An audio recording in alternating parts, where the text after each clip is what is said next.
নমস্কাৰ, স্তুতি গোস্বামী নামৰ ইউটিউব চেনেলটোৰ এটা নতুন ভিডিঅ'লে পুনৰবাৰ সকলোকে স্বাগতম জনালোঁ। আজি মই আপোনালোকৰ মাজলৈ আগবঢ়াইছোঁ প্ৰেছাৰ কুকাৰত বনোৱা এটা চিম্পুল চকলেট কেকৰ ৰেচিপি, যিটো মই মোৰ বাৰ্থডেৰ বাবে বনাইছিলোঁ। মোৰ বাৰ্থডে আজি অৰ্থাৎ 11 ছেপ্টেম্বৰ। ভাবিলোঁ এইবাৰ এটা কেক বনাওঁ। কিন্তু আইচিং কেক বনোৱাৰ বাবে দৰকাৰী অ'ভেন, ব্লেণ্ডাৰ, হুইপ ক্ৰীম আদি ঘৰত একো নাই, আনকি কেক বনোৱা বাতিটোও নাই। গতিকে ঘৰত মোটামুটি যিকেইটা বস্তু আছিল তাৰে এটা কেক বনাই আপোনালোকৰ মাজলৈ আগবঢ়াইছোঁ। ভিডিঅ'টো চাই কেনেকুৱা পায় মোক কমেণ্ট কৰি জনাব আৰু যদি মোৰ ৰেচিপিসমূহ চাই ভাল পায় তেনেহ'লে চেনেলটো ছাবস্ক্ৰাইব কৰিব। ভিডিঅ'টো লাইক কমেণ্ট কৰাৰ উপৰিও শ্বেয়াৰ কৰিব বুলিও আশা কৰিলোঁ। তেন্তে বেছি দেৰি নকৰোঁ, আহক আজিৰ ভিডিঅ'টো আমি আৰম্ভ কৰোঁ।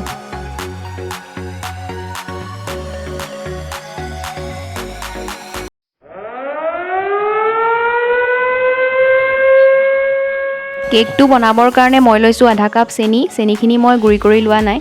সেই একেটা কাপৰ জোখাৰে লৈছোঁ আধা কাপ ৰিফাইন তেল। যিহেতু মই চেনিখিনি গুড়ি কৰি লোৱা নাই, সেয়েহে মই চামুচ দিয়ে প্ৰায় 10 মিনিটমান এইখিনি মিক্স কৰিছোঁ। এতিয়া ইয়াতে মই 2টা ডিম ভাঙি দিলোঁ।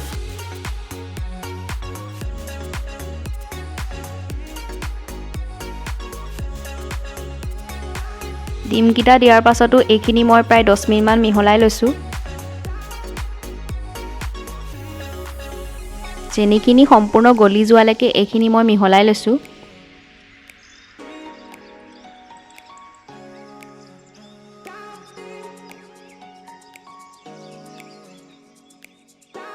এতিয়া মই এই বাতিটোৰ ওপৰতে এখন চাকনি লৈ তাত দিছোঁ সেই একেটা কাপৰ জোখাৰে 1 কাপ ময়দা।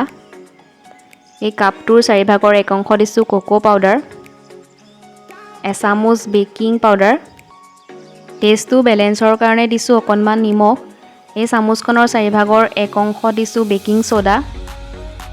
এতিয়া গোটেইখিনি মই ভালদৰে চালি লৈছোঁ। এনেকৈ চাকনি দি চালি ল'লে ভাল, তেতিয়া কিবাকিবি গোটা থাকিলে মিহলি হৈ নাযায় আৰু।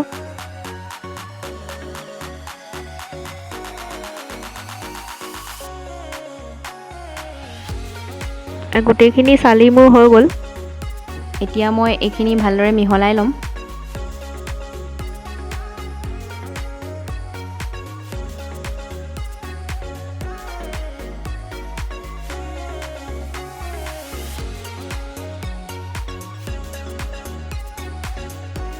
কেকৰ মিক্সাৰটো হৈ গৈছে, কিন্তু দেখিছেনে এইটো টান হৈ আছে। গতিকে ইয়াতে মই দিম এতিয়া গাখীৰ। এই কাপটোৰ 4/4 অংশ লিকুইড গাখীৰ লৈছোঁ আৰু পুনৰ মই এইখিনি ফেটি লৈছোঁ।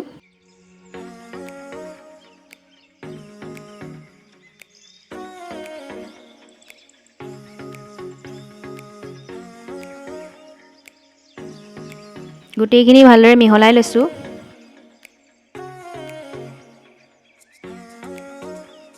সেই কাপটোৰ মই যিখিনি 4/4 অংশ গাখীৰ লৈছিলোঁ গোটেইখিনিয়ে এই মিশ্ৰণটোত ব্যৱহাৰ কৰিছোঁ।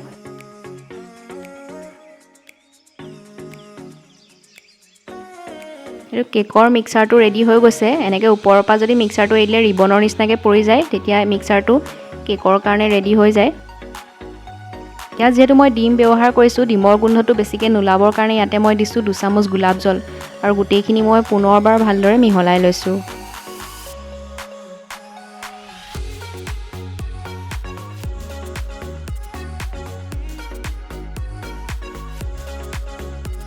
কেকৰ মিক্সাৰটো ৰেডি হৈ গ'ল, কাৰণ দেখিছে ওপৰৰ পৰা মিক্সাৰটো পেলাই দিওঁতে এডাল ৰিবনৰ নিচিনাকৈ পৰিছে। ইয়াতকৈ টান বা ইয়াতকৈ ঢিলাও হ'ব নালাগে।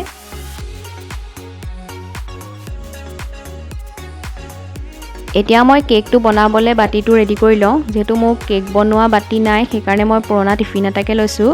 এই টিফিন বাতিটোত মই এচামুচ ৰিফাইন তেল দি ল'লোঁ। গোটেইটো ভালদৰে সানি লৈছোঁ, যিহেতু মোৰ বাটাৰ পেপাৰো নাই। এইটো প্ৰচেছ কৰি ল'লে তেতিয়া কেকটো বনাওঁতে পাত্ৰটোৰ তলত লাগি নধৰে। গোটেই বাতিটোতে মই ৰিফাইন তেলখিনি সানি ল'লোঁ।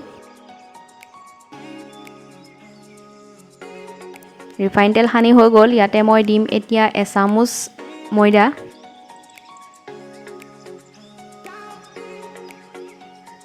আৰু ঘূৰাই ঘূৰাই গোটেই পাত্ৰটোতে ময়দাখিনি লগাই ল'লোঁ আৰু মোৰ কেক বনোৱা বাতিটো ৰেডি হৈ গ'ল। এতিয়া কেকৰ মিশ্ৰণটো মই পুনৰ এবাৰ ভালদৰে মিহলাই লৈ এই কেক বনোৱা বাতিটোত দি দিলোঁ।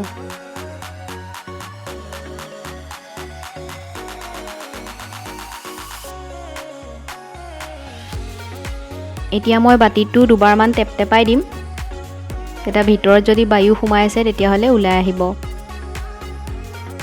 এতিয়া এটা প্ৰেছাৰ কুকাৰ 10 মিনিটৰ কাৰণে প্ৰিহিট কৰি এডাল ষ্টেণ্ড ভিতৰত দি লৈছোঁ আৰু ইয়াতে মই এটা কেকৰ বাতিটো বহাই দিম আৰু গেছৰ ফ্লেমটো মই একেবাৰে ল'লৈ লৈ গ'লোঁ আৰু হুইচেলটো আঁতৰাই পেলাই ঢাকনিখন মই এতিয়া বন্ধ কৰি দিম। আপোনালোকে ইচ্ছা কৰিলে গেছ কেইডালো আঁতৰাই দিব পাৰে।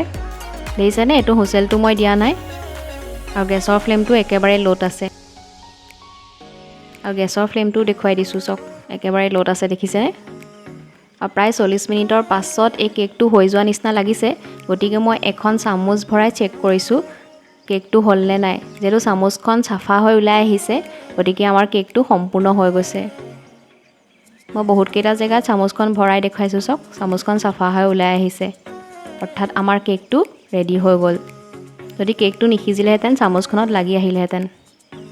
আৰু এইটো সম্পূৰ্ণ ঠাণ্ডা হোৱাৰ পাছত কেকটো, এতিয়া মই এখন প্লেটত কেকটো উলিয়াই লৈছোঁ।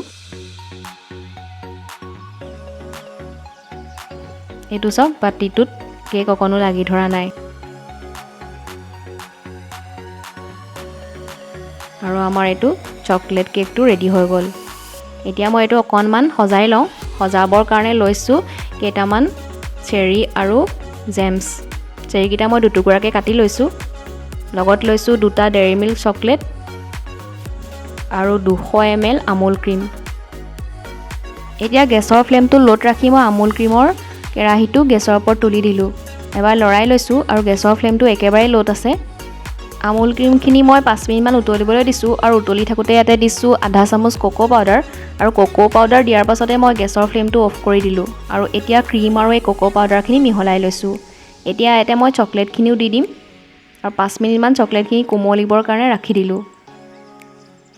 5 মিনিটৰ পাছত চকলেটখিনি ক্ৰীমৰ লগত মই ভালকৈ মিহলাই লৈছোঁ, কাৰণ এতিয়ালৈ চকলেটখিনি কোমলি গ'ল। এয়া দেখিছেনে, ক্ৰীম আৰু চকলেটৰ সম্পূৰ্ণ মিক্সাৰটো ৰেডি হৈ গ'ল আৰু এইখিনি ঠাণ্ডা হ'বলৈ কাৰণে ৰাখি দিলোঁ আৰু এয়া ঠাণ্ডা হোৱাৰ পাছত চকলেট আৰু ক্ৰীমৰ মিক্সাৰটো। এতিয়া মই কেকটো দুভাগ কৰি কাটি ল'ম আৰু এইটো মই যিটো চকলেট আৰু ক্ৰীমেৰে এটা মিক্সাৰ বনাইছোঁ যে সেইটো দি আইচিং কৰিম। এইটো দুভাগ কৰি ল'লোঁ কেকটো। এতিয়া এই ভাগটোত মই অকণমান চেনি পানী সানি লৈছোঁ।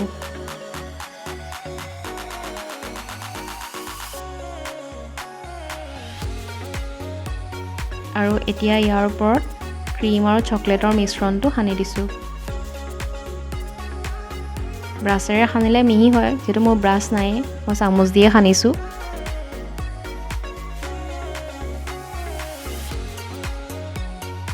কেকৰ এই পাৰ্টটোত মিক্সাৰখিনি মই ভালকৈ সানি লৈছোঁ।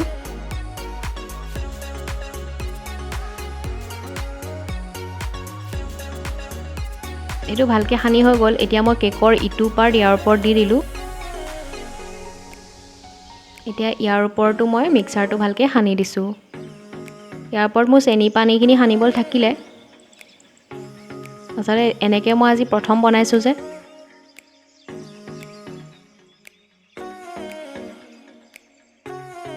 চকলেট আৰু ক্ৰীমৰ মিশ্ৰণটো মই এতিয়া গোটেই কেকটোত ভালদৰে সানি ল'ম।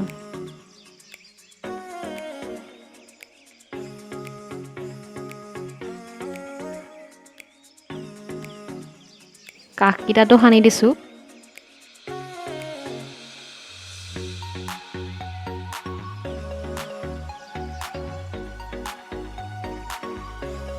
এতিয়া গোটেই কেকটোত আমাৰ সেই মিশ্ৰণটো সানি হৈ গ'ল।